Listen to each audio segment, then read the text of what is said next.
I think, and I think Dell is like in Oregon or something.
That's funny because that's a rave beat.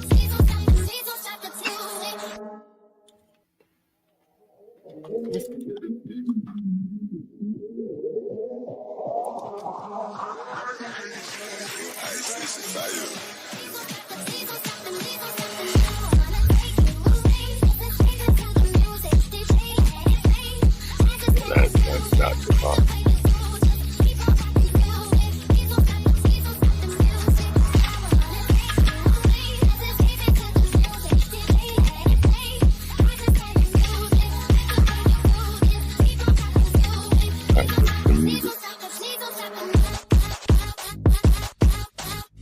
Gotta remove the cover. Happy Sunday, everybody. Hello. Welcome in. Thank you for joining us another week. Yes. It is our 14th consecutive week on July 14th. On July 14th. Oh man, it is July 14th, isn't it? 14th on the 14th. How incredible is that? Of course, as you're coming in, please don't forget to like the video, subscribe to the channel, hit that notification bell. Consider joining the community either through Patreon, Discord, YouTube. Consider volunteering in the community and check out the merch, which I think last week we actually showed the merch. So yeah. And last week we had our first ex-pastor call-in show. Yes, and it was awesome. Great turnout, and people are still watching and still commenting. So if you didn't catch it, go back and watch it later today. Yes, please check it out. It was incredibly, man, it was so incredible that honestly I'm pulled because we had made the decision to change the show to Thursdays, to the first Thursdays of every month, as opposed to the first Sundays of every month. And now, really, after that show, I don't know. Oh, thank you so much. And now I don't know. I feel like that show kind of belongs on Sundays. So I have to go back to the team and kind of wrestle with that a little bit. Speaking of shows, tomorrow, July the 15th, I will be on the Recovering from Religion show. We will be talking about building secular community. So if you, and I think that time is 7 p.m. Central Standard Time is the time of that show. That'll be over on the Recovering from Religion's YouTube. Yeah. And then the week after that, I'll be back on Talk Heathen. That's July the 28th. And so would love to see you all there in those chats as well. I want to highlight before we jump into our other announcements, I want to highlight 2 volunteer positions that we absolutely need. And once again, I want to do a major shout out to Dale Gray, who I jumped in. You know, man, you have no idea how much that means to us, especially with our limited bandwidth right now, to see people who are in Discord and are letting people know when the Sunday session show goes live, and is being available in the general chat. That's absolutely beautiful for us. And so there are 2 specific positions that we really need ASAP, and these positions are like driving positions, people who execute. One is channel focused, the other one is community focused. The channel focused one is a chief operating officer or operating manager, however you want to call it. I don't really care about titles and stuff like that. Yay, Mr. Difficult. Mr. Difficult. Advocating for humanity in the building. Cowboy Boots, Michael in the building. Yes, I had to remember it. But yeah, definitely operating person for the channel and just for DLDD World Group, which is our nonprofit. We have so many people now who are reaching out to get involved and to get connected. And we really don't have the bandwidth to help everybody get integrated and things of that nature. And so an operations person would be extremely helpful there. As a matter of fact, we have 2 people right now who've reached out about helping with more as far as on the channel side, with helping with media stuff, with helping with editing our content and doing some more production value stuff, increasing the production value of it. And I literally don't have anywhere on my schedule where I can fit in any additional conversations. At this moment, my life is completely harmonized, you know. And that other role, which is more community focused, is a global campus executive. And this one is important, really important, because this community will stall in growth, efficacy, and diversity until we can really identify passionate people to help with the purpose. Because we really don't have the bandwidth to do any much more than what we're already doing. And so we really need people to come in and take that lead for that campus executive role. That's a person who will be participating in Sunday sessions, whether it's helping out with the announcements, appeals, and updates and types of things like that, or also helping drive some of the conversations on the Sunday sessions, which will help give us a break every now and then. But then also they'll be partnering with the other Bridge City focus shows or community focus shows, such as group therapy, ex-pastor call-in show, Bible study with an ex-pastor, and whatever else comes up.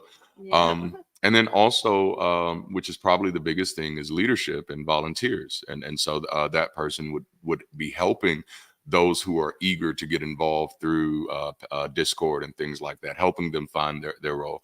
Because I think y'all have kind of heard me say before that until we do have people in those driving roles, it's kind of going to be like a free-for-all. Yeah. You know, just kind of come in and do what you do, try not to break something. And if you do, try to fix it, you know. Yeah. And if you can't fix it, let somebody know, hey, I broke something.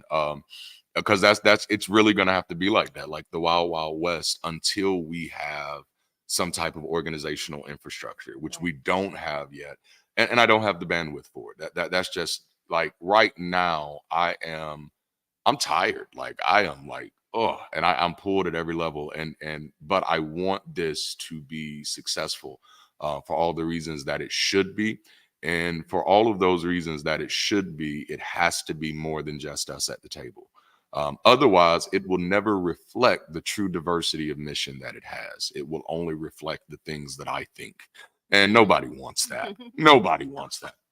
All right, babe, I'll let you hit over to the community announcements. That was my little, I don't know what to call it. My rabbit trail. Spiel. Yeah, my spiel. You'll put the graphic from, okay. And you kind of touched on this, signing up for volunteer. Please read the guide. We do have a guide in Discord that you can review. And then, of course, on Sundays, we post the forms, which you can use as well. If you haven't already looked or checked out last Sunday's session, go ahead and do that. And also, if you haven't already, order the new book, Christ Held Up. We already Yes. getting some great feedback for those who are reading it. So for those who already have it, go back to Amazon to leave a review. We greatly appreciate it. Yes, please get them An reviews honest in. review is fine. Yes. We are Well, honest review is all we want. Don't be on there lying. right. We would love that. And of course, we already mentioned the upcoming projects. That was our second installment of the Ask Pastor. Look for that. Yep. And then you can put it back up, Boot.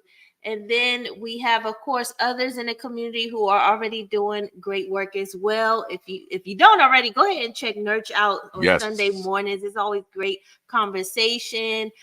Skeptic Haven they have a few shows. Yes.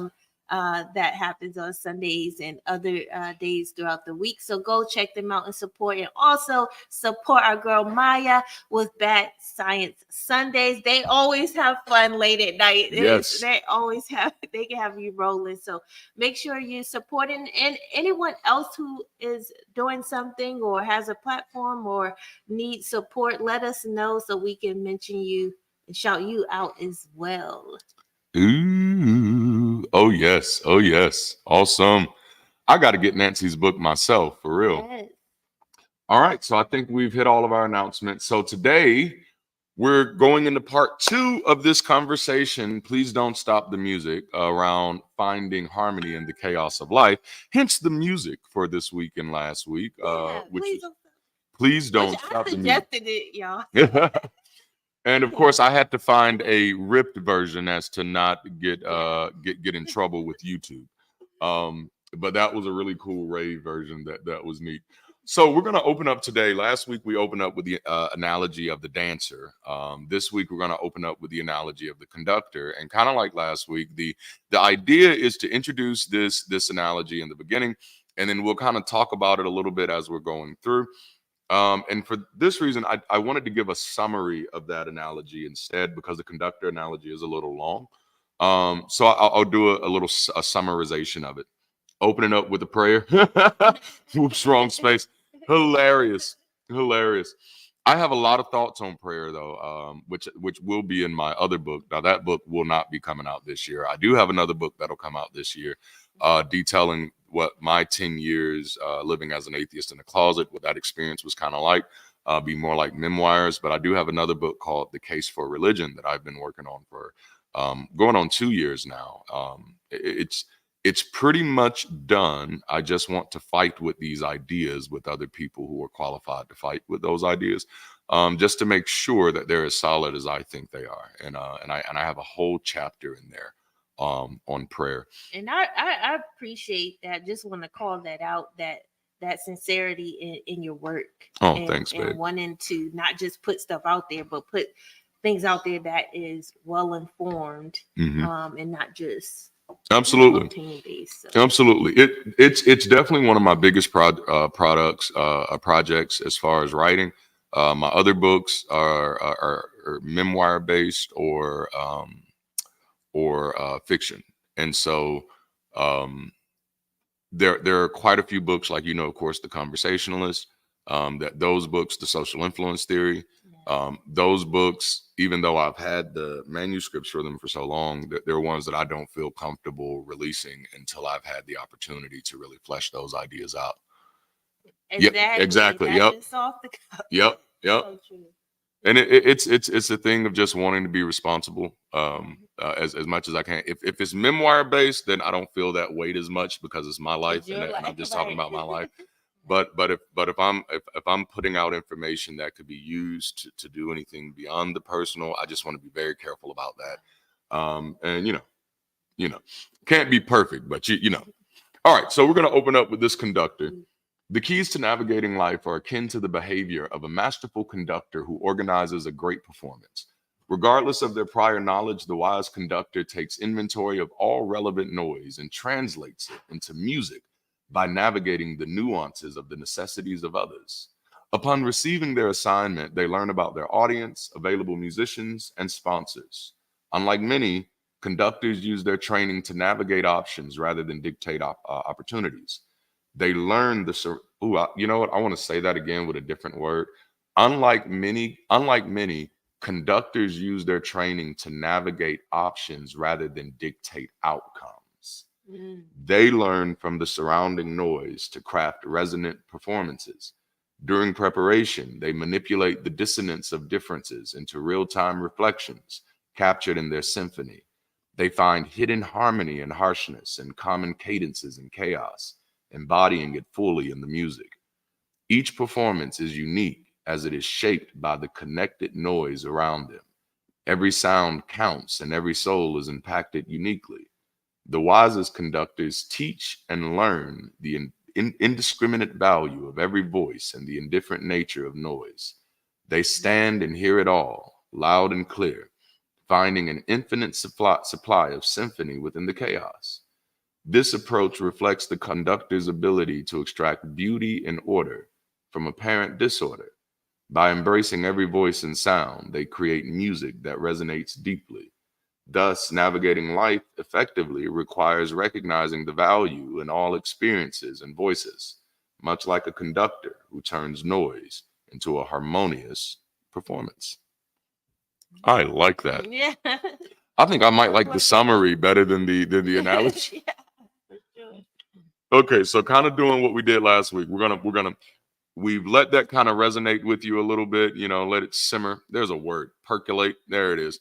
Let that percolate a little It's bit. not time for the percolate. Last week our conversation was about personal space and how our relationship with it has evolved and revolved around the idea of managing this dance with chaos that we all have. Which I typically, when we have these conversations in more detail within our groups, I like to talk about entropy here. We don't really have the space and time in these conversations to go into a deep dive there.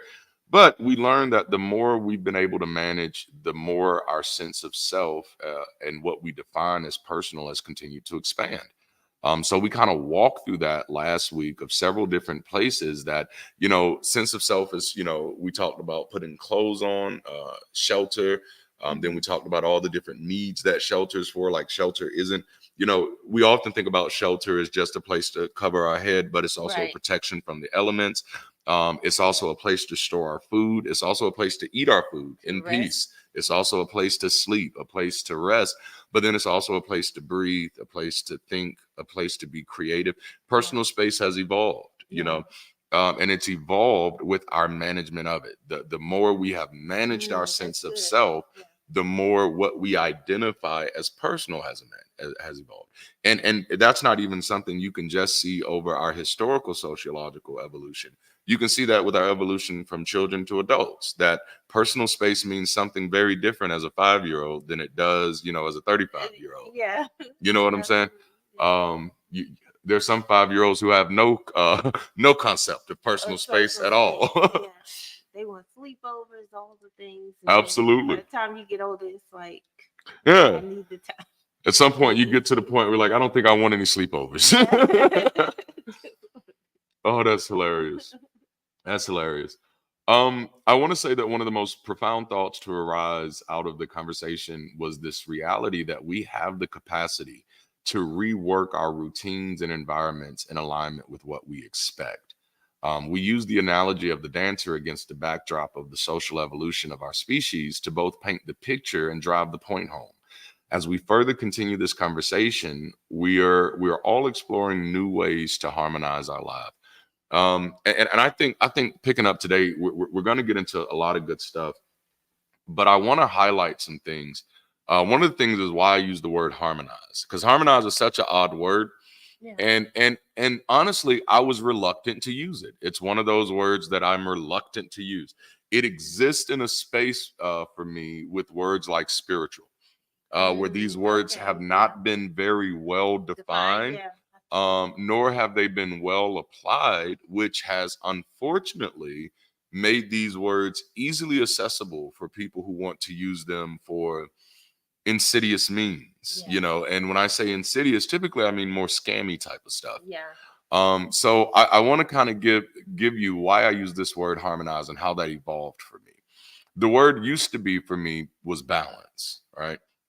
So as a corporate professional work-life balance is like one of those, it's those big things, you Right. got to have work-life balance.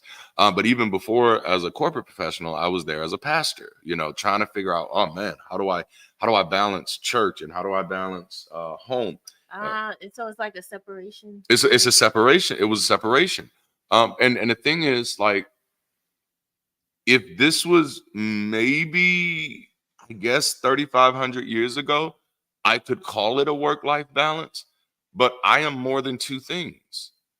I am not just a person who goes home and a person who goes to work. Right. And what I do at work is more than just one thing and more than just two things. And and at home, I am a father. At home, I am a husband. At home, I am also me.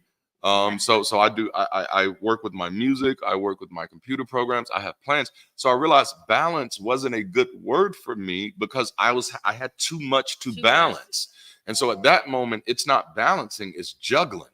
It's juggling. And I suck at juggling. I cannot juggle, like even just with two balls, it gets confusing. Hand-eye coordination is not there for me. So I started using the word balance. Started using the word harmonize, because in that, my focus became like, holy snap, work with your music. Do tell, are you a musician? I play a mean piano. I am a musician. I do play the piano. I also play drums a little bit. I can play the guitar a little bit. Mr. Difficult, you naughty man. That's a good one. But like, so I can't juggle. Like I suck at juggling, and if I try to give everything equal attention, it's not gonna work anyway. So what I decided to do is just start harmonizing things in my life, and that really began just focusing on how different things flowed together. Taking things, infuse it together. yeah, taking things out of the compartmental categories and say, you know what, my ability to create music is not separate from my ability to write messages. My ability to create computer programs is not separate from my ability to organize corporate infrastructure. All of these things are related. All of these things feed a part of who I am. All of these things are a part of my nutritional process. Like even when I played professionally, I didn't actually like it because I don't play for them. I play for me. It's for me. It helps me think. It helps me process. It helps me create. It helps me dream. It helps me, again, processes, which is probably one of my biggest words, is just like, it helps me process. But me using this word when I describe it, because it lines up with how I tell you I am. I'm hyper productive. And so, and the reason I want to make this caveat is because I'm not necessarily encouraging you to do so. And I think I kind of say this every week. But it's very important to me that you understand that the goal here is not for me to say, hey, this is what I'm doing, you should be doing it too. That is not the goal. As a matter of fact, and I say it a lot, but our goal is to learn as much from you as you maybe learn from us. The reason why we share is because it's us. We're talking, so it makes it much easier to share the things that we do. Because I can't share the things that you do because I don't know the things that you do. But these are things that have helped me. We should collab sometime. Oh man, piano, I am a huge fan of blues. I am absolutely. And the reason I kind of go into the importance of this is because it's important to know who doesn't know you and who you don't know. And so I don't know any of you like closely, personally, not yet. I hope to. And so there's nothing I could say that could be a blanket solution for your life. This is actually something that bothers me about a lot of motivational speakers and people who self-proclaimed gurus. Because they're often giving people instructions without insight. Without knowing all the variables. Like, yes, you don't know the variables. You're telling this person, I guarantee you, if you do these 5 things, your whole life will change. You will get rich quick. And I'm like, oh, that is so irresponsible. Because the individual is the most important variable in that experiment. And if you don't know that individual, then nothing you say, can actually be intentionally accurate. And I don't necessarily like that. And so, and I want to make sure that when we're having these conversations, that's always the nuance. that I don't want anybody feeling like, oh, we need to be doing what they're saying we need to be doing. I'd much prefer you hear some of the things that we're sharing, and it sparks create a conversation around you, and you create things that work well for you. And then that gives you more solutions to offer other people, because that's really what we need. One of the things I hated about growing up the way that I grew up is that everybody always assumed that there was one right answer, and the one right answer was the one they had. Right. And I'm just like, but we all different people. Yeah. And that's kind of what we're jumping in today. Today, we're moving from personal spaces to public spaces, dealing with the paradox of people. Into the crowded space we go, into the further. That was in a movie. There are way too many people out here to be doing life alone. That's That's real though. That is real, right? Yeah, I think because just for me, I see you, I see my children, you see your intimate space, and well, both of us, we don't really go out and do a lot of things as far as social. We do things as a family, and we forget that there's billions of other people. There's a whole bunch of people out here who you can build with. So. And that was actually part of the reason why, we started making the decision to kind of come out the closet, because like we realized we were becoming more and more isolated. We were becoming more and more of an island, because it was almost like it was difficult to be in relationship with people in many cases when you're hiding in the closet. when everybody still thinks you believe in the same thing they believe in, and it would be absolutely offensive for you to say anything otherwise. It's difficult. But the statement that statement actually cuts both ways, and it's intended to do so, because this has been and still is the driving motivation as to why humans form tribes, teams, communities, states, and whatever else. We assign purpose and priorities to our relationships to help us evolve, and it helped us evolve from simple settlements to complex cities. It's how we do relationships. So it's this thought experiment here is about exploring the cost of doing life alone, which we kind of hit a little bit last week. So, for example, the dancer, the focus was discipline, management, and nutrition, right? Self-discipline, self-management, self-nutrition. The dancer is going to reorganize their whole lives in alignment with one specific goal, and that goal for them is that performance. And what we learn is that just like the dancer, we all do that at different things. At different moments in our lives, there are things that somehow energize us or motivate us to kind of take that focus for more than anything else. We'll get serious about our discipline in that arena. We'll get serious about managing that arena. We'll get serious about nutrition. I realized I was better at managing my church than I was at managing me. You know what I'm saying? Yeah. And it's a very interesting thing, because it's something that people do. And again, we see athletes do it all the time. There are athletes who are better athletes than they are people. Yeah. It's just very interesting. And so I begin to realize, and you and I kind of went through this, that I could take those principles that I was using of discipline and management that I was using for church and that I was using for business, and I could start applying those to my life. Is that because you're so focused on other people with that type of work in community that you lose sight of yourself, or you're not so concerned? For me, I had the magical thinking idea that if I just do the work that God wants me to do, God will take care of the rest. And that's not proper theology, but it is popular theology. Yeah. It is very popular theology that the man of God should sacrifice himself and throw himself into the work of God. That anybody who puts their hands to the plow should not look back, or they're not fit for the kingdom of God. I guess some of this is proper theology. And that the role with living for God or working for God or serving God was this idea that you may have to sacrifice family, that you may have to sacrifice lands. Yep, that's it. Yep, that reasonable living sacrifice. Yes, sir. That is a song, isn't it? It is a song. Lord, prepare me. Oh, living sanctuary. Living sanctuary. Which the sanctuary is where you do the sacrifices.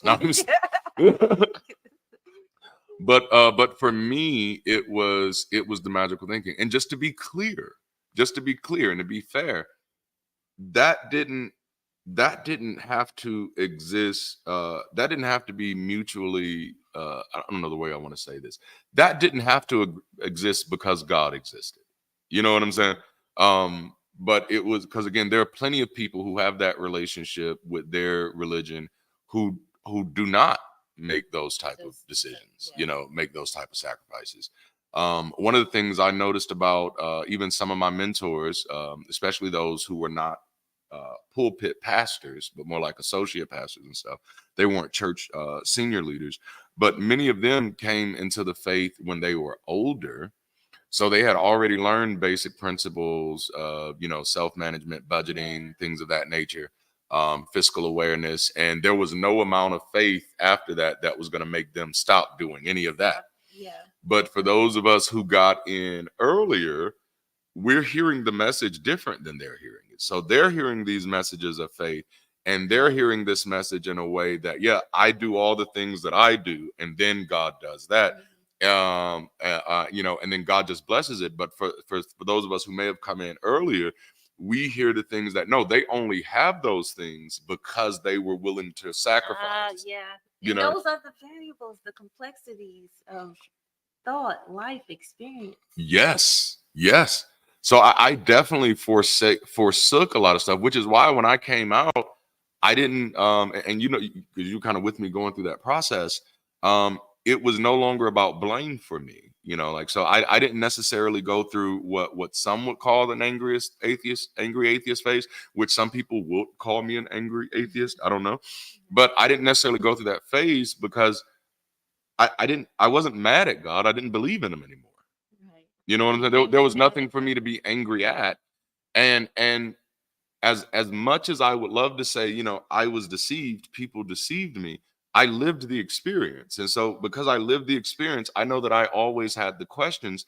And the mistake that I made was not just trusting them. The mistake that I made was dishonoring my own curiosities, was disowning my own inquiry. Man, thank you. I appreciate that. Yes. And I try not to be militaristic only because I've been through that phase. It wasn't with my atheism, it was with my Pan-Africanism. My black nationalism. Now and that I can get somewhat militaristic in, but none that the militaristic will say I'm being militaristic in. Because at the end of the day, for me, people are the point. People are the point. Whether they're black people, white people, Hispanic people, Asian people are the point. Whether they label themselves as Republicans, as progressives, Democrats, independents, people are the point. Whether they listen to rap music, rock and roll, country, soul, blues, jazz, R&B, scat, ragtime, people are the point. Which is why I hope that you all notice that we try to drive this point home, that we should be careful about using labels to determine our relationships with others. You just hate God or you just want to sin when both are contingent on the God existing. Yeah, like I don't. There was when I came. There was one of my mentors in the faith was Dr. R.A. Vernon. And Dr. R.A. Vernon, like I can't stomach listening to him preach today, but I still admire him as a person. My wife and I both do. We love how they've structured their family and stuff in some ways, and in other ways there is some aspects to it that are kind of like odd. But we do like them as people. But R.A. Vernon, as one of my mentors, he preached this sermon series called "I'm the Problem," and in the sermon series he used the story of Jonah, where Jonah is supposed to be going to tell the people they need to repent or they're going to die. The people who have a different God needs to repent to a God who has not been their God. Okay, I'm just, But anyway, so Jonah goes tell his people they need to repent or they're going to die. And he doesn't want to go, right? Jonah was my favorite VeggieTale stories. Jonah doesn't want to go, so he decides to go a different route. Now, absolutely, yes. He decides to go a different route, gets on a boat, God sends a storm, or, that's how it's interpreted. The storm comes, and the people are trying to figure out what's going on. And Jonah ultimately gets up and says, I'm the problem. It's me. Y'all are going to have to throw me overboard. And that's ultimately how Jonah ends up in the well. But I thought that because it was actually Dr. Vernon, he may hate that he introduced me to this concept. But Dr. Vernon was the first mentor that I had that introduced me to the concept of the gospel of responsibility, which is a phrase that I still use. Gospel of responsibility. Oh, I know he hates that he did that, but that's what he was kind of promoting in that series, is that at some point you may have to take responsibility. Absolutely. And so that's what my deconstruction and deconversion was, which I do think is a lot different than other people's deconversions, because I've seen other people deconvert and have a lot of people to blame. And that's just not where mine went. When I deconverted, it became, Darante, it was your responsibility to verify if this was true before you invested yourself in it. Correct. That's where it went for me. And it was like you accepted, and again, I'm not saying everybody should be like this. I'm just saying this was me. But for me, it was like you accepted these things, you walked in these things. Illustrative novel, I don't believe it's a real account, but whether you do or not, the book itself is a comedy of contrast, and you never know if Jonah comes around. Absolutely. And of course, and I think that's one of the things that me and Joe have in common, is that when you can remove the expectation of these stories being real, you can actually get a greater appreciation for them as literature. Absolutely. And get a point, like the gospel of responsibility. When he's in the belly. Yes. Yeah. Oh, man. But so, yeah. So for me, when I came out, it was definitely, or when I deconverted, all blame went away from me.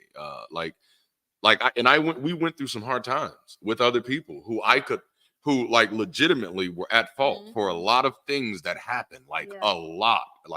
I spent time in jail for shit that I did not do.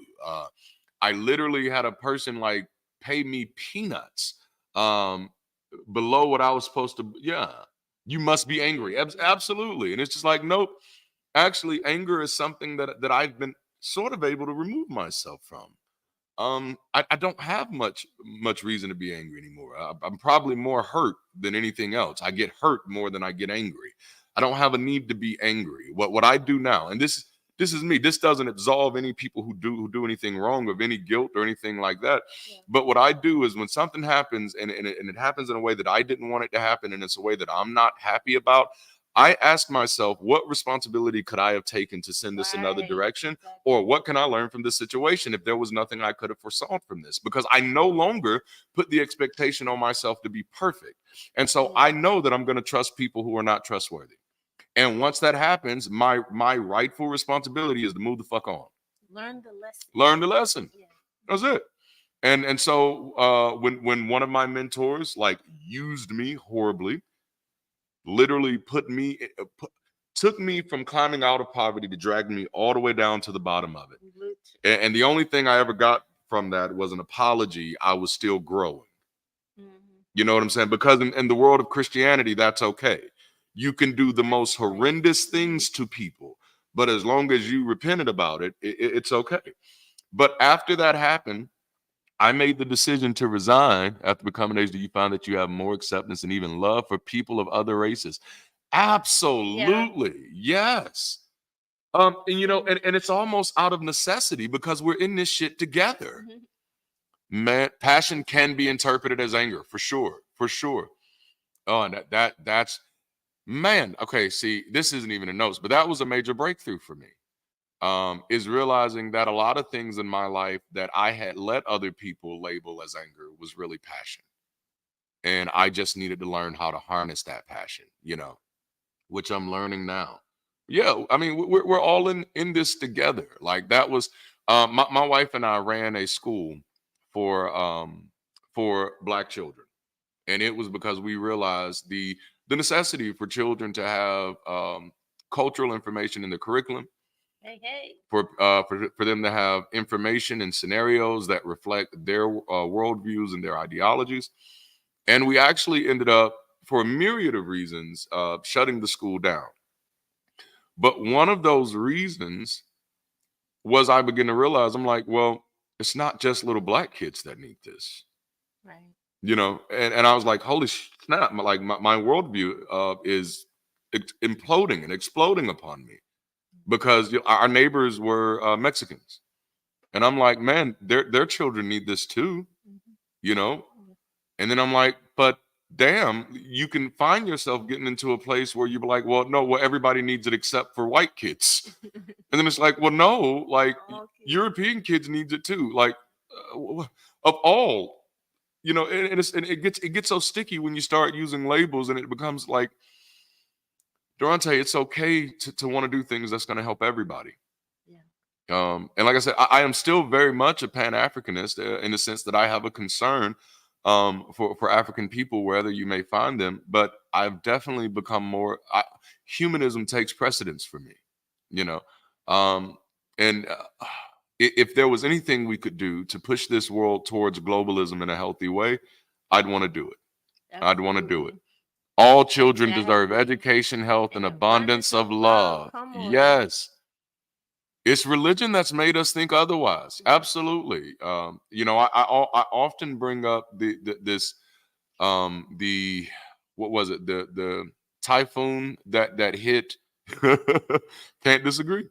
The typhoon that hit Indonesia years ago, and at that time I was still a believer, and just watching the amount of believers who were okay with human catastrophe because in their minds those people didn't believe what I believe. That was so heartbreaking for me. Like, damn, like gut wrenching. That's Like, wow. disgusting. Oi. Okay, so we've rabbit trailed a little bit, but it's good. Getting back to taking responsibility and harmonizing, using what you can What do. you right. So it's starting there. So for the dancer, the focus was self-discipline, self-management, self-nutrition. And then that's really why I did move my life to is what can I change? What can I control? What can I count on? And what I realized, I had a superstitious version of control that was in play in my life, which basically meant just because I trusted you, I felt that trust equated to being able to control. Not in the sense that I would try to control you, but that meant that your outcomes were dependable. Even if I saw all the signs that they weren't. Man, we in fact are all one species. Skin colors depending over geographic areas relative to the equator and your ancestral history. Absolutely. It's a part of the mosaic of the human story, but it is definitely not what makes us human. Man, that's beautiful. When you were just talking, it remind me of when in our community when people would say, "Let Jesus take the steering wheel." Yeah. So if you have someone who's not physically there taking your steering wheel in life, And you that was my life. crash. That was my life. My life was I'm sitting in the passenger seat, God is driving, and I'm wondering why my whole life is a wreck. Yeah, and you gotta wonder, why isn't it you're here experiencing life? You're the one who have to make choices and decisions. Why isn't it okay to take responsibility for it? Take the steering wheel, drive Yep. yourself. Because and in our context, and you can let us know how it was in your context, but I grew up in Alabama. My wife grew up in DC, and so we're kind of further apart, but both of us had this similar thing where it's like the idea of you taking responsibility for your life is heavily frowned on. And that's just scary to me. It often made me an outcast growing up. But by the time I started pastoring, I definitely bought into it more, that taking me trying to take responsibility of my life is arrogant. It's prideful. Who do I think I am? You know, and the weird thing about that, I feel like God trusts me to manage his affairs, but doesn't trust me to manage my affairs. That is so cart before the horse. Man. Oh, absolutely. Would be so intent on lamenting the Christian persecution there. Absolutely. The dichotomy was astounding. So I did switch over, so this nutrition thing, this ballad analogy of the dancer is definitely something that I live. Again, for me, it's embracing chaos as a constant. I now so no chaos happens, and that as of now, I can't avoid chaos, and that was my previous worldview was that if I do right by God, God will protect me from chaos. You know, God will protect me from bad things happening. Trauma will never happen. Bad things will never happen.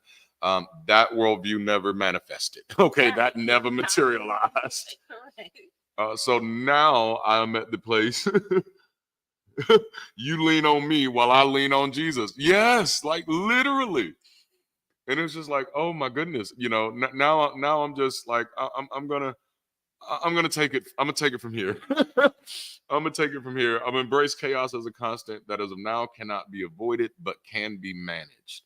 And so that was a big turn for me, is getting the freedom to be more disciplined in my life. Yeah.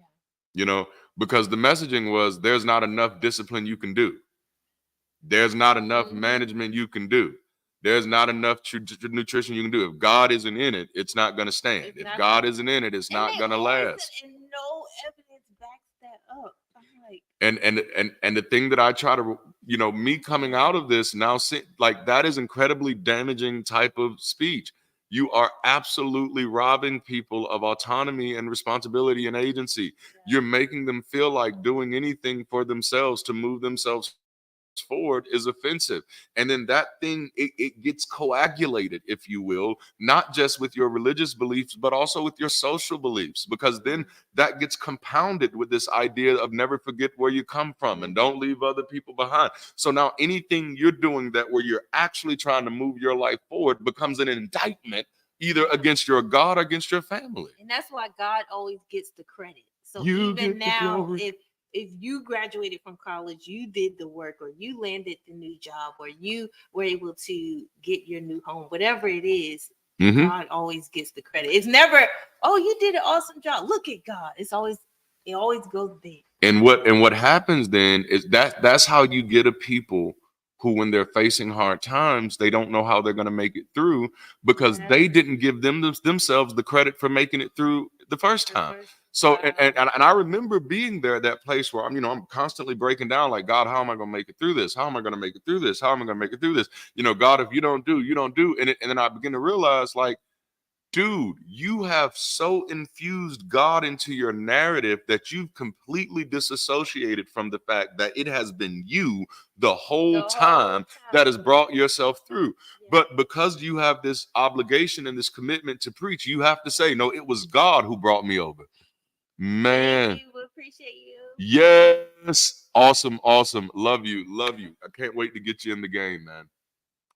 But yeah, so now embracing chaos is definitely kind of a thing that I have, first from the level of what I can do, right?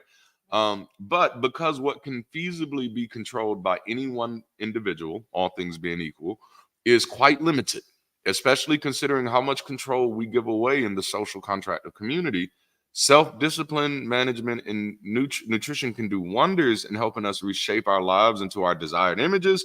But the more we engage the chaos, the more complexity is generated. So kind of going back to our illustration from last week of being placed on earth alone without the luxury of socialization. Life would be very hard by default, because then all of that chaos we'd have to deal with. Like, if I'm here by myself, no houses, no cars, no agriculture, I am in a world of chaos without management. You know what I'm saying?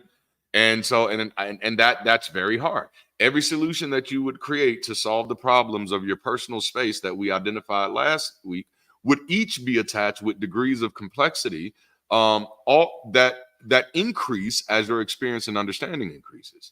So, for example, like our houses, the complexity of our houses has increased. Yes. Right. Because our understanding of the chaos has increased. Yeah. So it's like, okay, first protect me from the wind and the heat. And then go dealing with under earth, what's underneath us. Absolutely. With the dirt, can my house sustain the foundation? How deep can these pillars go? Yeah. Absolutely. And so eventually you realize, even after all of those manageable problems, there's still things that are beyond your ability to manage as an individual. You know what I'm saying? Because and that's the nuance that I like to be able to get to, is that yes, self-discipline, self-management, nutrition is incredible. And just for those of you who don't remember, when we say nutrition, we're not necessarily talking about what you eat. We're talking about the flow of information in your life, what you consume, what you consume. Just like you can change what you eat to change how your body behaves, you can change what you consume to change how your mind performs, But no matter how much of that you do, it will do incredible things to your life. It can literally help you transform your life. I mean, just all the way around. Oh, dang, that's a bad day. AC. That's chaos. That's that chaos. Can happen. It's like, okay, how can I manage this? How can I manage it? Yeah. And see, like literally, there would have been a time where I would have been like, I can remember one time at my sitting in my office at Kingdom Central, and the AC went out. You know what I said? Man, the devil is always messing with me. Like, you know how childish that is now? Like, the devil is and it's like, nah, brother, AC just went out. This shit happens. You got to go deal with it. It's going to be really hot, which we've dealt with a few times. When we had the hurricanes, we had the AC and power out for like 3 days. Yeah. Ooh, that was rough. Yeah, it was super hot, but we had to manage. That's it. And so while self-management is a great starting place, that's all it is. It's a starting place. It can do great things. Many people can transform their lives in great ways, but it will still only be the starting place. The next piece of the puzzle is community. We respond to chaos with management. We respond to complexity with community. So for the dancer, the focus was discipline, management, nutrition. For the conductor, the focus is cooperation, community, and support. Embracing complexity is both the response to managing chaos and the result of managing chaos. And this is all entropy, right? Which means the better you get at solving the problem, in many cases, the more problems you create, or the more problems you reveal, or the more problems are generated, or the more problems, watch this, or the more problems you're capable of even seeing. Yeah. That reminds me of that saying, more money, more problems. More money, more problems, But it becomes the truth, like when you think about the earliest evolution of the human shelter, which is debatable whether it was, just some leaves over some branches, or whether it was caves, or whether we burrowed somewhere, whatever it is, I don't really care. The point is, whatever that was now, for where we have evolved to, would no longer be sustainable for many of us. Now, for some, it still is, right? But we'll use over here in the U.S., most of us are not doing that. Right. Most of us would find that subpar. Most of us would find that subhuman. When at one point it was actually a shining example of human ingenuity. Wow. You know what I'm saying? Yeah, I see the evolution. But as we have managed that, you manage to give yourself shelter. All of a sudden, the concept of shelter begins to evolve with you as well. And it becomes, what am I sheltering myself from? And so again, it's at one point, it was just sheltering myself from the elements, then sheltering myself from other things, then sheltering myself from other people. Because you begin to identify more needs. More needs. You begin, yes.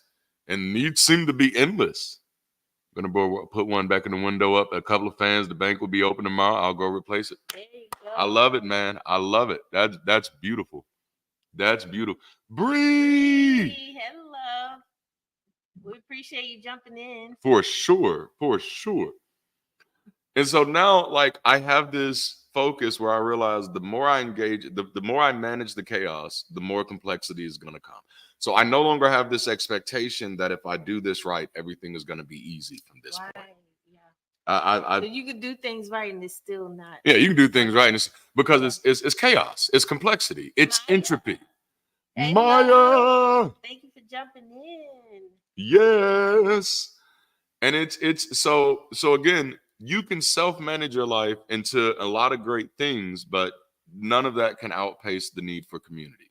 None of that can outpace the need for support. Again, I'll never say that it's not powerful, because it is. but you still got that next level is definitely community. Relationships are the building blocks, you know. The next levels of problems are too complex to be managed by yourself. Relationships evolve to help manage that complexity. Yeah.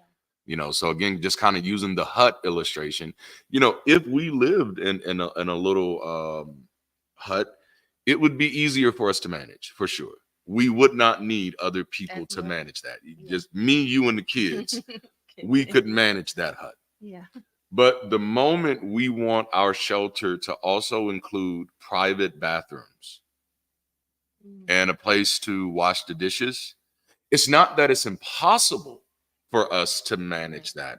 But now the level of complexity has increased so much just by making those few additions. Figure out the plumbing. And yes. yes. And so it's now realizing that, okay, if I want to keep progressing and if I want to keep building, I need people. That's it. That the main thing.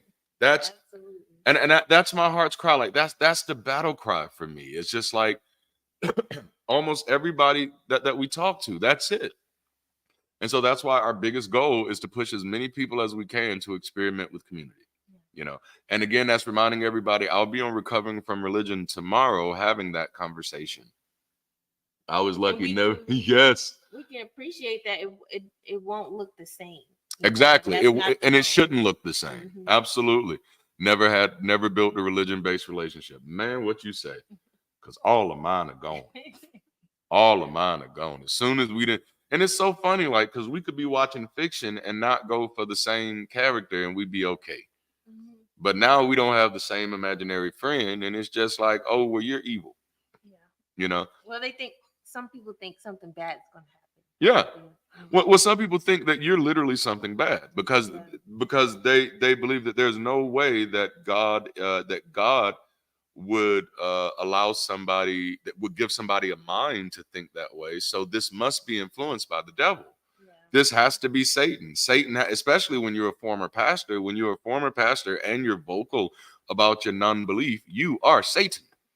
You know, Satan is doing this. You're not doing this just because you feel that there's harm in the religion. No, that's not why you're doing it. You're doing it because you're Satan.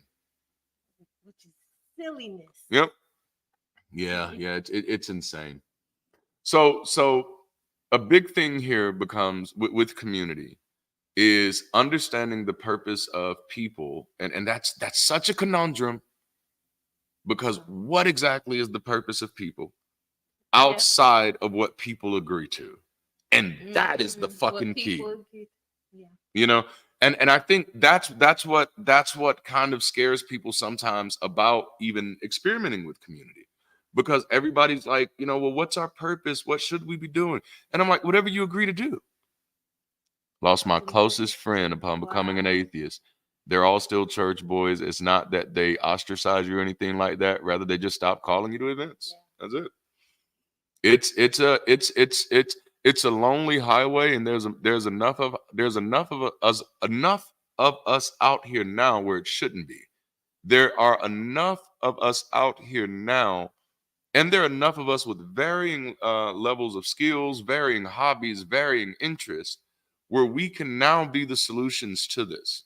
And if we do this, not only will we become the solution to the thing that we're needing, if we do this, we also make it easier for other people to view skepticism, non-belief, atheism, humanism, or even universalism as a viable option.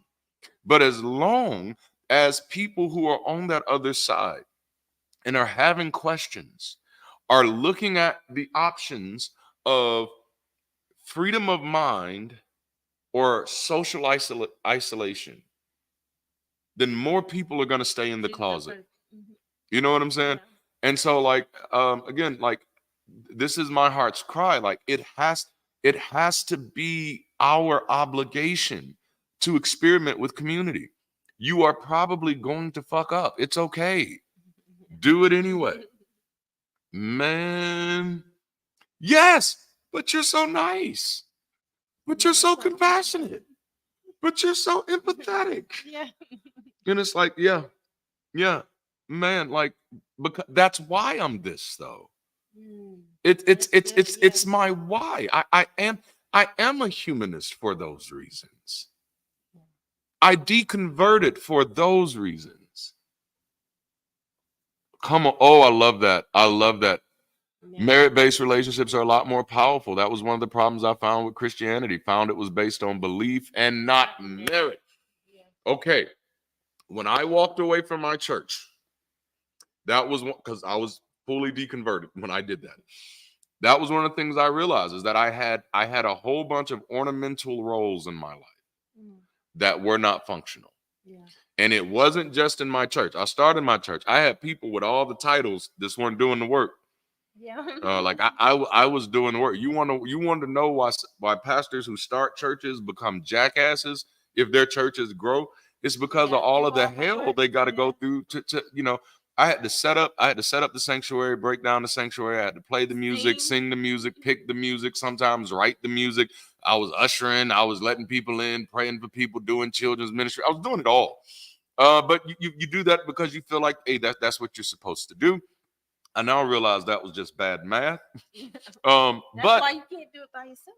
yes, but I realized like it wasn't just my religious thinking that it got me there. It was also my superstitious, my social thinking that it got me there. Well, because I was doing the same thing with my family. Wow. And some of you've heard things like this. Well, that's always going to be your family. Well, that's your family. Man, I needed some deacons, right? Like, god damn. Some productive deacon. It's a pastor. After doing all that, why don't you believe in God? Because this nigga didn't help me. That's why. I'm sorry. But like straight up, like it was. I started realizing I was doing that in a lot of areas. That all of my relationships were ornamental.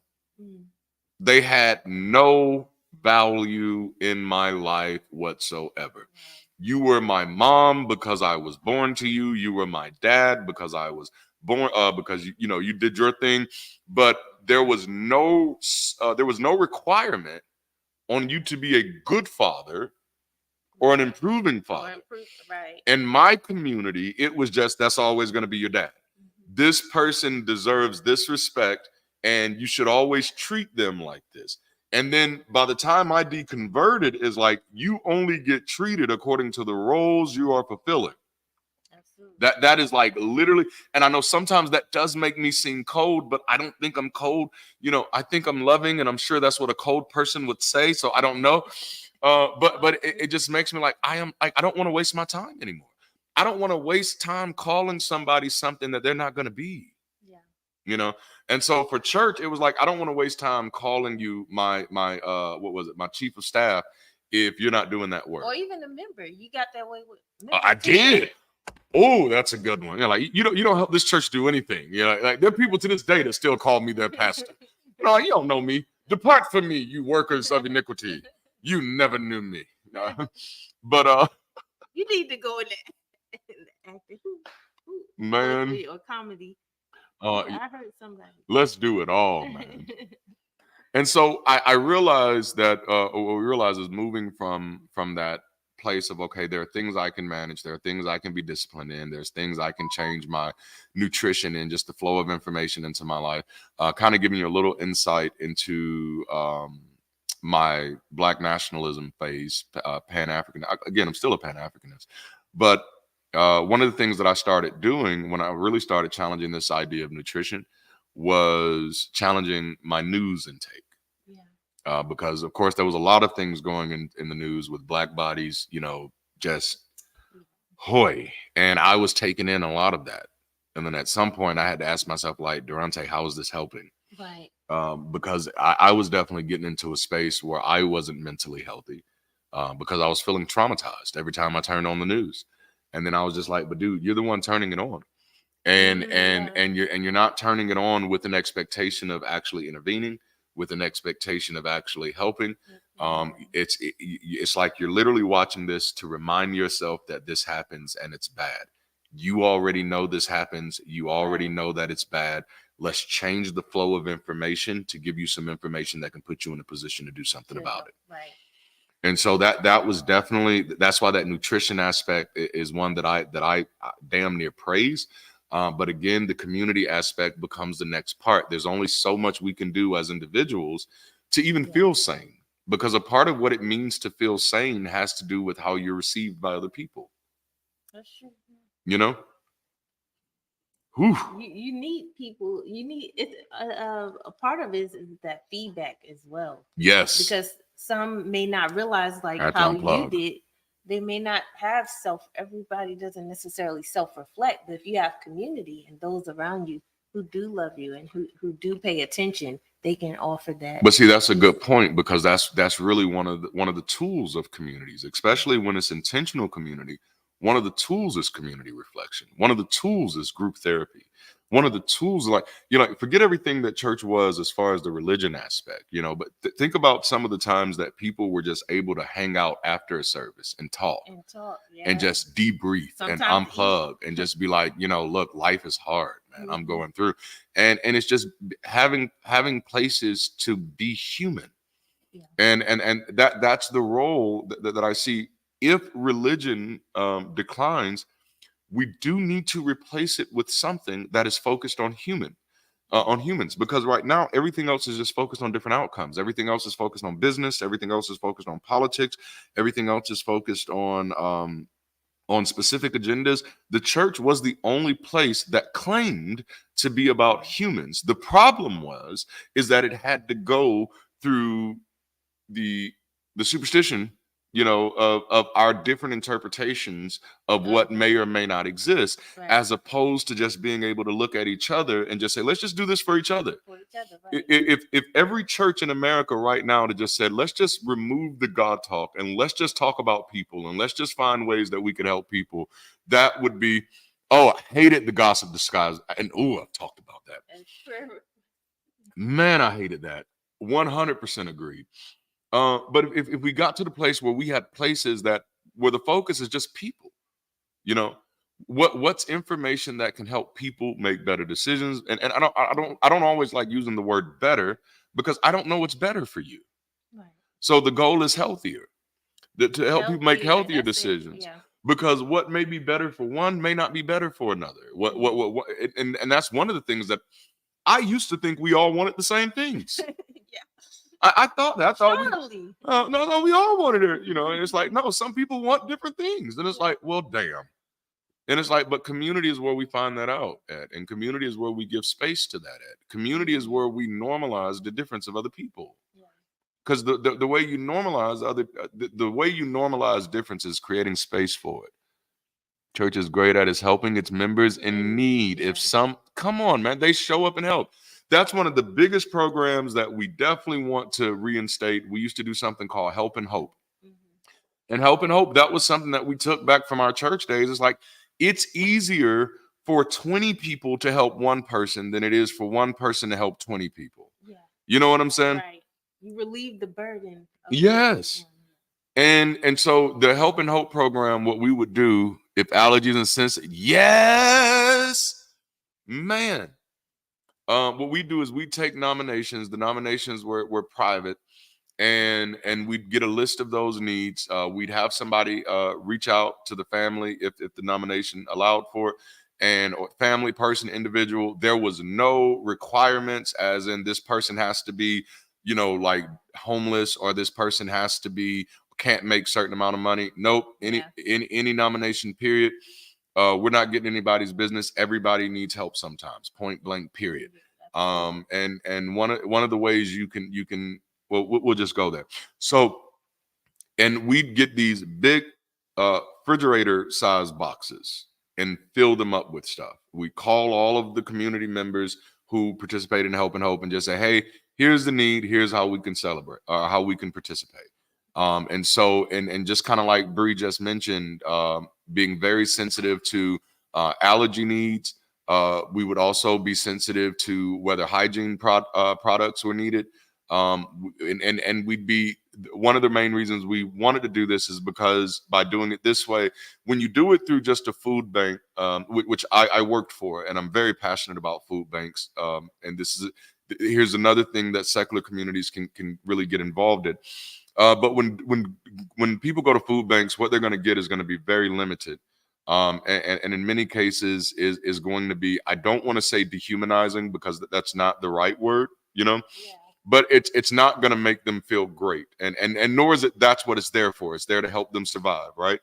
But the Help and Hope program, when you're just pulling on different individuals, you know, somebody may not mind putting the DiGiorno pizza in there. You Right. know, somebody may not mind, you know, absolutely. And so it just really helps humanize people and let people know, regardless of where they are, that if you need somebody noticed you need a little help, you can also self-nominate, which means you can nominate yourself. Notice that you need a little help, we're going to help, you know, and as long as we can help. And we have a whole strategy built around that, because that was just the intro. Another thing that we wanted to do with the Help and Hope program was also provide baskets and umbrellas for people who were severely homeless, um, umbrellas to protect from the sun and the elements, and things of that nature, and baskets so they can move their stuff, you know, Yeah. with wheels and things of that. And that's a small way. But eventually, we'd like to build that program out to also be able to have housing centers and things that we can bring people into, educational initiatives. But see, none of those things happen just because someone has an idea. You need people. None of those things happen because somebody becomes so self-disciplined, so self-managed, and have a healthy nutrition. Right. But those things can happen when you have a group of people who are disciplined, managed, and have a decent nutrition, who come together and say, this is an idea that I care about. This is a cause that I care about. And the good news about us is we just have enough ideas that whatever cause you got, we have an idea for it. And the key is really organizing ourselves in a way where we don't have to be so tightly knitted where we all have to be doing the exact same things, but organizing ourselves in such a way that we can start making space for community solutions. So that because you know, it's heartbreaking right now that the only real solutions that many of the atheist communities can provide right now is just therapy. And many times, even at that, we can't help you with the cost of that. Yeah. And I'm like, but there there there are ways that we can organize ourselves where we could do that. There are ways that we could organize ourselves. Again, another passion of mine is, fortunately, fortunately or unfortunately, it depends on how you look at it. I never had to grow up in an orphanage. I should have had to, but I didn't. Instead, I just grew up on the streets. I did work for an organization that worked with orphanages. The secular community needs to be in this space. You know, there are a lot of well-intentioned people out here who are doing a lot of damage because the only option, or the majority option, to get involved, whether with fostering, you know, or adopting, or being a what they call them they call them teaching couple parents. That's a weird name, not recognizable, but they had a great strategy at Boys Town. Yeah. But these are Christian organizations, you know, and in most cases, these organizations prioritize conversion, you know, over social progress, you know, which makes it very difficult for children who don't believe. And here's a news flash: children who end up in those type of situations, there's a high majority of them who don't believe, you know. And so that community isn't just about having somewhere to hang out. It isn't just about having somewhere to read, you know, books, do book clubs, and play game night. And all of those things are fun. All of those things are necessary. It's not even just a place to come and learn new things and explore the world. It is also a place to mobilize our resources to help other people and solve the problems that are important to us. Man, that's this has been good. Okay, we just got a little bit more. Wow. So the conductor aspect is finding a way to bring a unified vision to the music, is finding a way to organize the noise, right? And so right now, community, that's what it does. It helps us organize the noise. We all have noise, and that noise is the complexity of us wrestling with our own chaos, managing our chaos, whether that's the chaos of paying bills, whether that's the chaos of staying in school, whether that's the chaos of just trying to feel like you're not trapped, you know, which is why, you know, we do things such as like blow off steam. We blow off steam because we feel like we're trapped. this is one of the cycles that makes it so hard to get out of poverty, because the unfair thing is you have to work so much harder to get just a little bit, and the little bit you get is not enough to stretch over everything, and you still need to decompress just like everybody else, you know. And it's just kind of that trap, and there's nothing you can do as an individual for the most part. I don't want to say nothing, but it's very hard as an individual to get off of that particular rat wheel. The only way that happens is if we get a bigger rat wheel, with more people on it, which and I call it that way because I say it that way because there is no, as far as I know now, not saying there never will be, but at this moment there is no future scenario where we don't need everybody's hands at the table. You know, like right now, there just isn't, not yet. I mean, we're likely closer than we've ever been before, which will be true tomorrow and the day after that and the day after that, unless we start going backwards, which is likely, but or possible rather.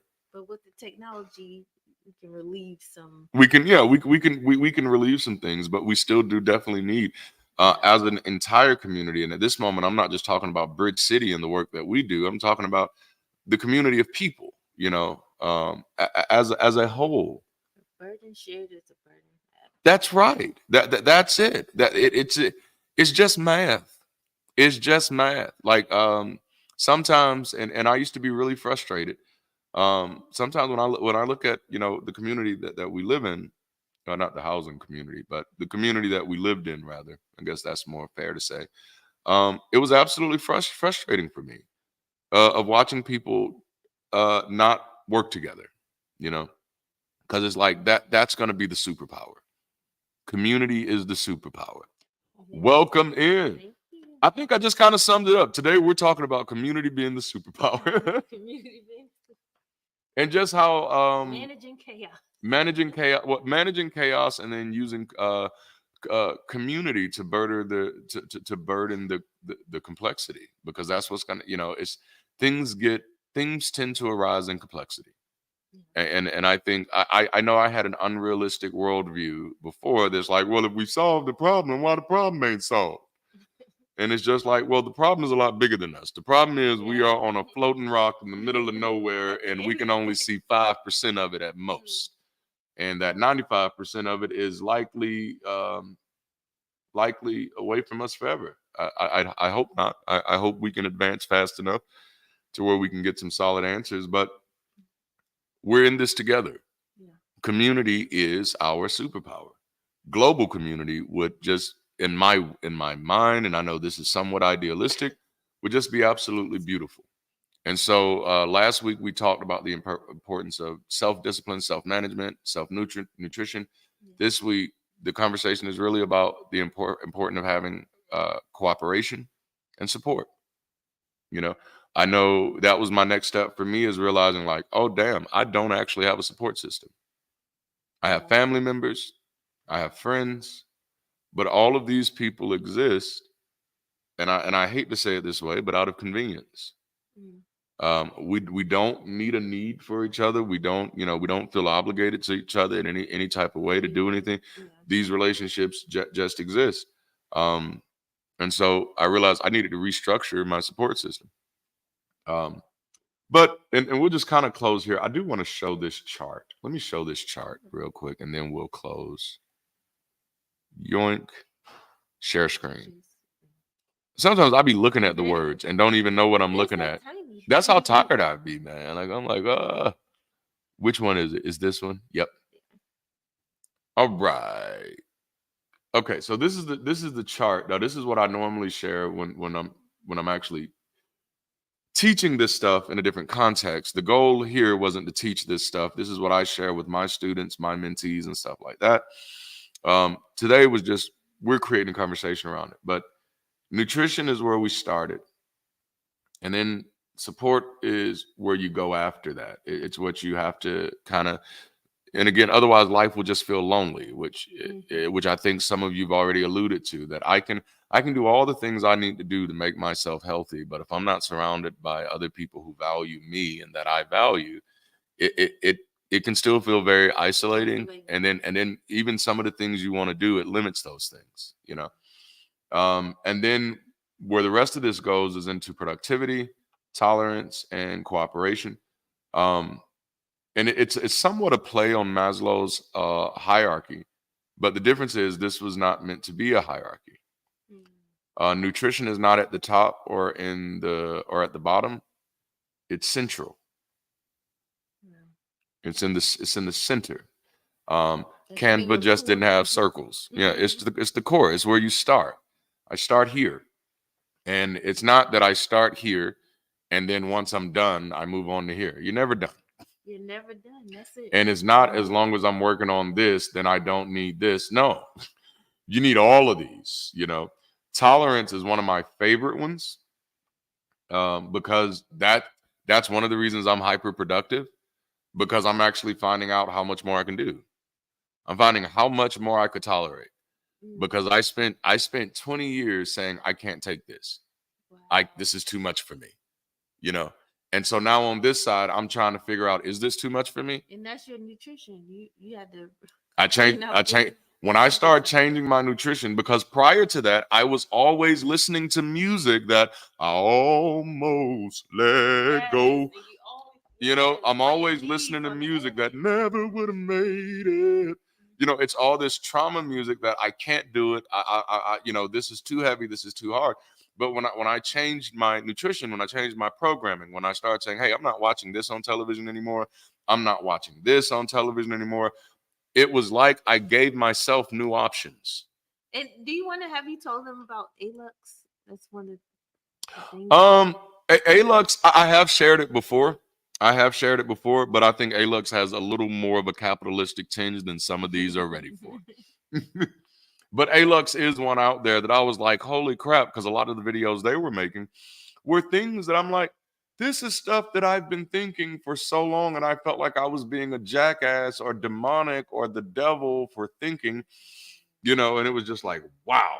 And that was new for me. And again, that's the power of community, especially community outside of an echo chamber.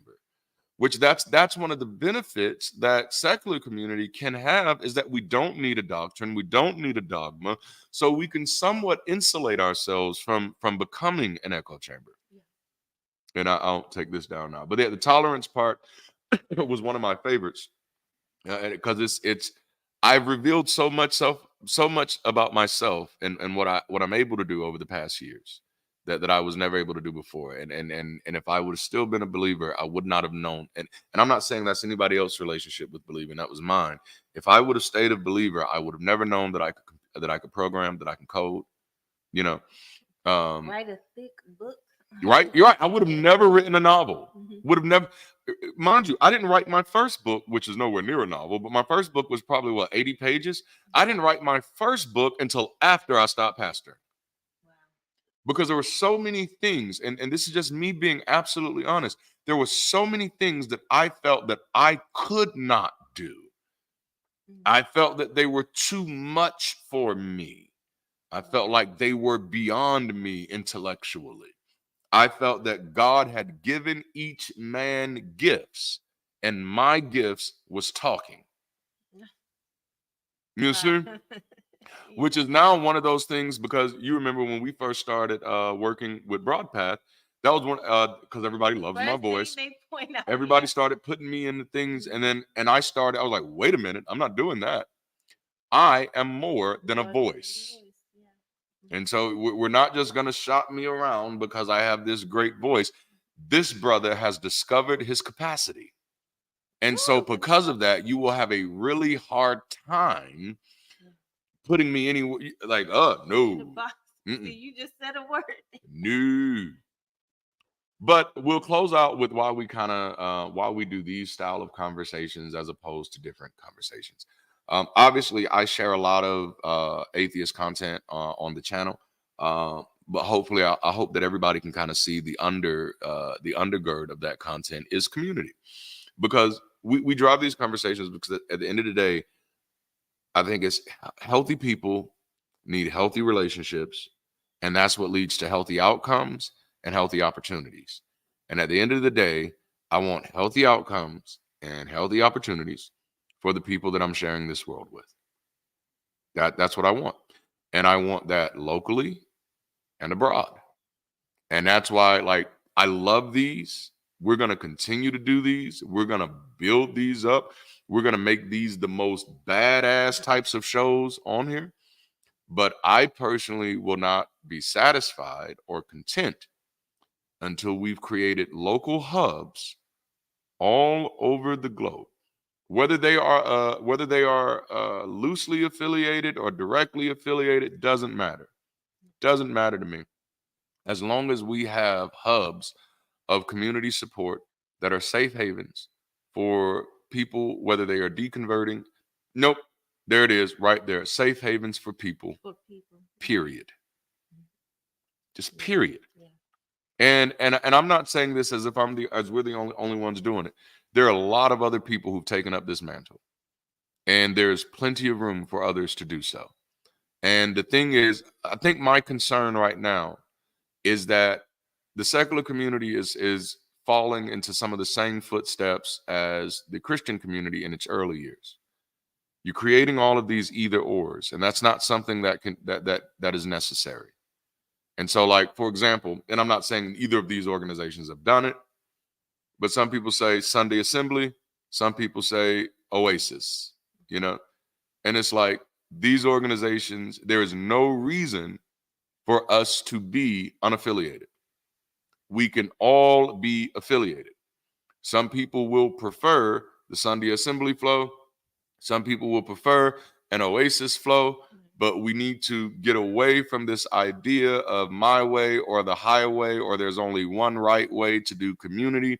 We need to give room and give space for people to experiment with community so that it can remain progressive, so that we can move forward, so that we can learn from each other's experiments, so that we can work together, so that then we can come up with new ideas. When someone in San Diego says, our community tried this to help with the local schools, or we tried this to help with, recreational stuff, or we tried this, then other people can hear that and say, oh man, that's something we can try too. We need skeptics, non-believers, atheists, and humanists experimenting with community groups in local hubs. That's the only way we decrease the amount of people who say, I don't have a local community. Yeah. And so as happy as I am that my channel is growing, woohoo, it's communities that I'd rather see. I'd rather know that there's a community of 5 people every day in a local hub than get 5 new subscribers every day. Because then that means that then people are actually getting a place to actually start doing the work, and I am a little work. Doing it together. That's right. Do the work, do it right, do your best, do the most, and do it together. That's how we change the world, by working together. Yes, and you can. And I want to be careful, because sometimes I don't want to make it sound like I'm shitting on debate shows and stuff like that, or the apologists, because that's not what I mean. I'm not saying we shouldn't be doing any of that. I'm saying we should be organizing around all of this stuff. Loose infrastructure for sure, so that we can mobilize more support and more resources when it matters to the people that it matters, so that we can build the communities that need to be built. And at the end of the day, that makes it easier for people to deconstruct. It makes it easier for people to deconvert. It makes it easier for religion to truly go back to being a personal thing and not be something that invades the social space of public and popular opinion, But and we stay on that so voraciously, because the absence of that is nobody else's fault but ours. If we don't have communities, if we don't have local hubs, that's because we're not creating them. And so we won't get them until we start creating them, So I have much love for what Sunday Assembly is doing, because they're creating them. I have much love for what Houston Oasis and the other Oasis, or Orlando Oasis, the other Oasis communities are doing, because they're starting them.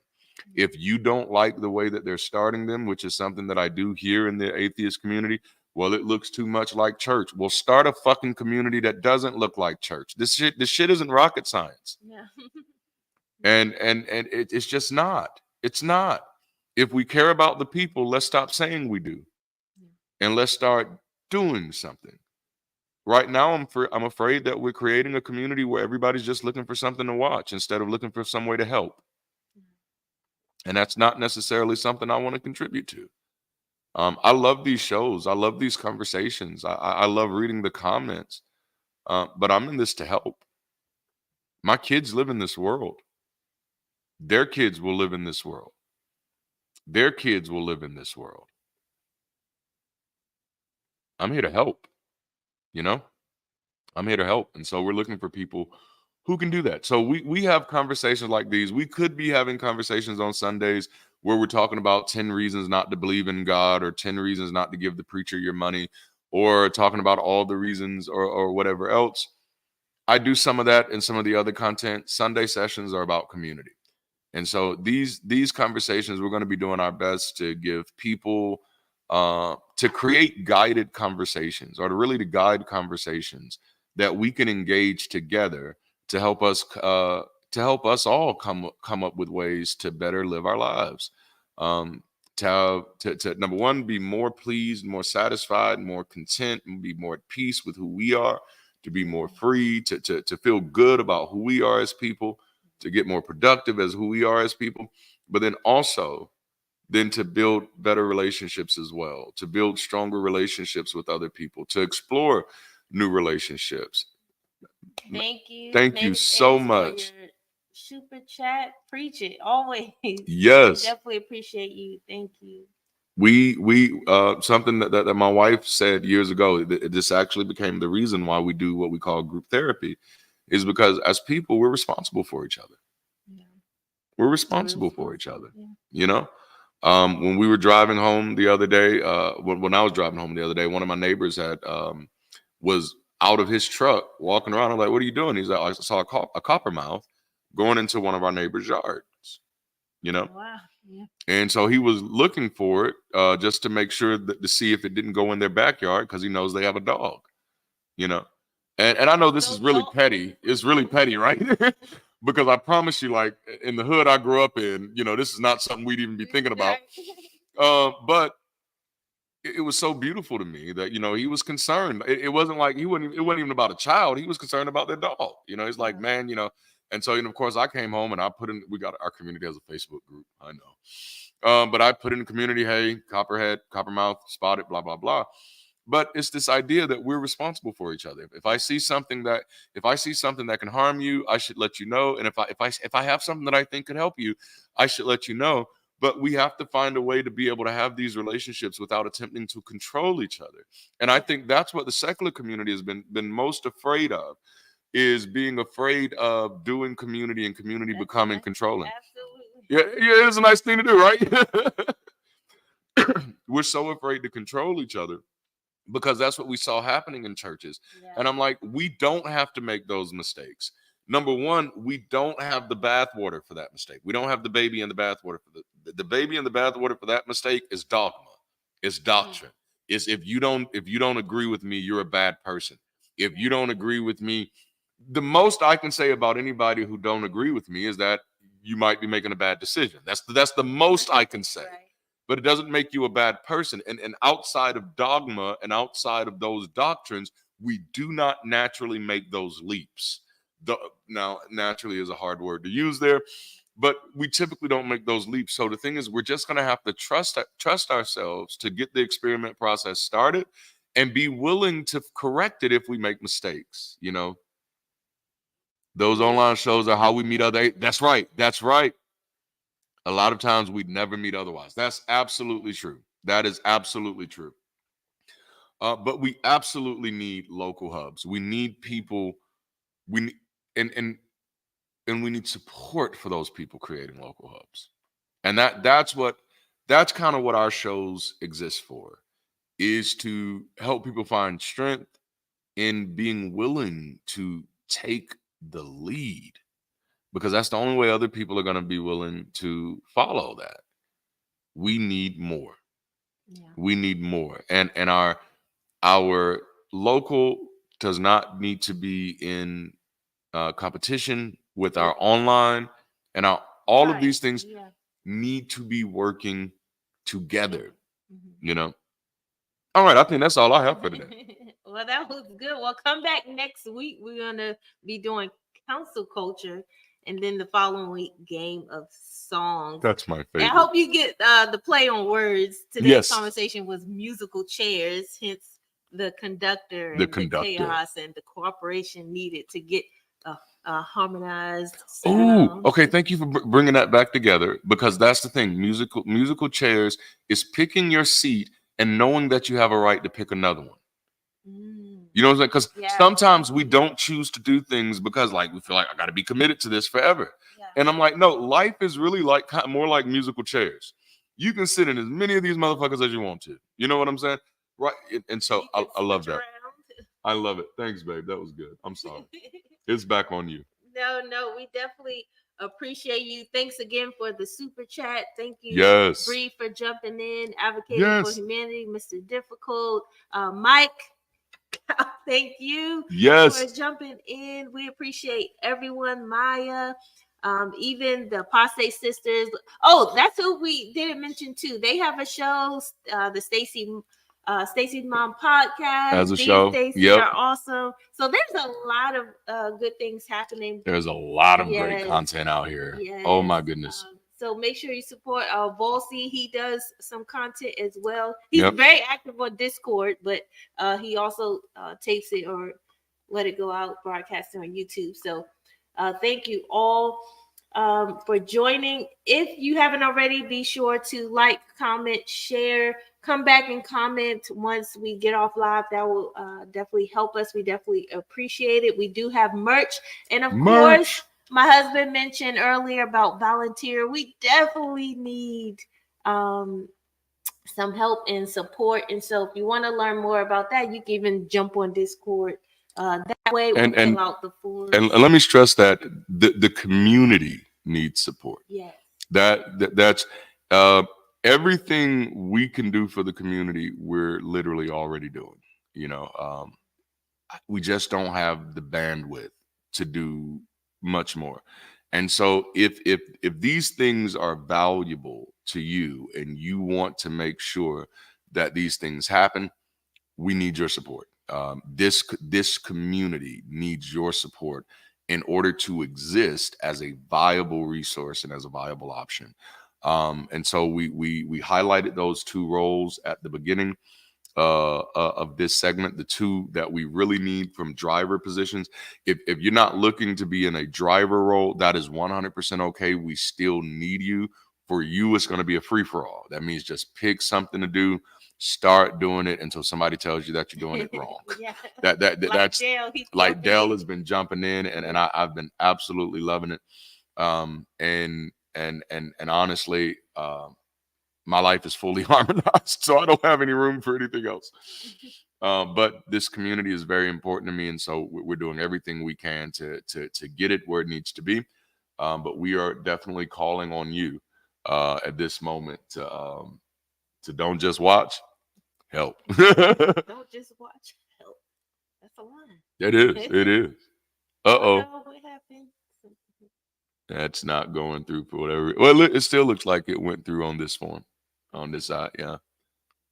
But all right, I think that's all we have for today. Of course, for those of you, share this with everybody you can. If you're interested in financially supporting, do so only if you can. And obviously, it's easy through Super Chats, Patreon, Super Thanks, YouTube membership. You have a variety of options: Cashapp, PayPal, Venmo, whatever else is out there. Again, and that's only for those of you who can. I'm only a stickler about that because I know life is hard financially, and I know there was literally 10 years of my life where I gave money away that I could not afford to give away. Yeah. You know, and we never want to create a place where people do that. And we live in a world where there are more ways to help than just with money. You know, you don't have to feel devalued if you can't financially support something. Number one, liking this video, watching these videos, subscribing to the channel. All of these things are ways you don't have to spend your money while still helping us make money. Isn't that beautiful? It's beautiful. So I don't find any need to devalue people who can't afford to give, nor do I find any need to pressure people who can't afford to give. If you cannot afford to give, I want to say it with my whole chest, don't you do it. I think we say this almost every week, but you got to treat it like you're in an airplane that's going down. You make sure you have oxygen before you help us get some oxygen. We need you Um, alive. we need you alive and well. Because right now community isn't strong enough for us to bail you out of anything. So we need you alive and well. Take care of the home front. And of course, we've already dropped all of our links in the chat. So for those of you who may want to help out in different ways, want to volunteer, for those of you who may have some ideas of some things that you think we could be doing more of, less of, or some things that you would like to see, please let us know. And of course, did we drop the Discord in the chat as well? The Discord is in the chat. Feel free to join our Discord community and get involved. Right now, you don't need anybody's permission to do anything. It's a free for all. Laws are for the lawless, and so we do have some rules in there, which Titan has been incredible at helping us get in. Titan has. But for the most part, just get in there, do stuff. We have a game night group. Get in there, start talking. Please don't feel the need for me to be in there because I'm just not going to be in there at this moment. We're in surge season at work. I'm finishing up another book while also trying to get my next novel out. And then I'm also taking like 4 courses right now. So it is a lot, and it's all good stuff. I have a documentary that's coming out next year that I'm having to stay on top of as well. And there's some other things. So I'm trying to find a really good way to teenagers, college, 4 teenagers, 2 that are getting ready to go to college. Yeah, it's a lot. So we definitely need help. But so when you get in, and I want to stress this, you don't need our permission to get active. You don't need our permission to get active. Just get in there, fuck around until you break something, and just try to prioritize people. Don't hurt people. That's really the thing. But game night, karaoke night, I'd love it. I love to see all of it. And just to kind of hit that, one of the most beautiful things is when we both logged into Discord this morning was seeing the amount of conversation that's been taking place this week. It's just absolutely amazing because that's what it exists for. All right, that's all I have. You got anything else, babe? That's all. Have a great week. Yes.